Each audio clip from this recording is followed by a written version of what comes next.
Hello everyone, welcome back. In this video, I'm going to show you how to buy Bitcoin on Mexc exchange.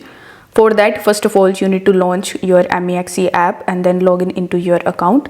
Now, if you don't have an account on Mexc, if you haven't verified it yet, I would recommend you to create your account here because currently as 7th anniversary celebration, they are providing 8,000 plus USDT bonus if you use the link that is given in the description in order to create your account. So don't miss this chance and create your exclusive account here.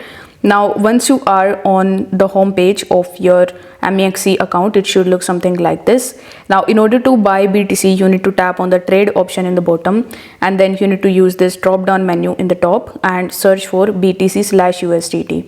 Now, once you search for it, you need to simply tap on it. Once you find the pair of BTC/USDT, then it will look something like this. Now, in the right hand section, you will see the price fluctuation of BTC, and in the left hand section, you will see the section where you can basically place your buying order. So here you will see this number. So this is the number that is close to the actual pricing of BTC, which you can see over here.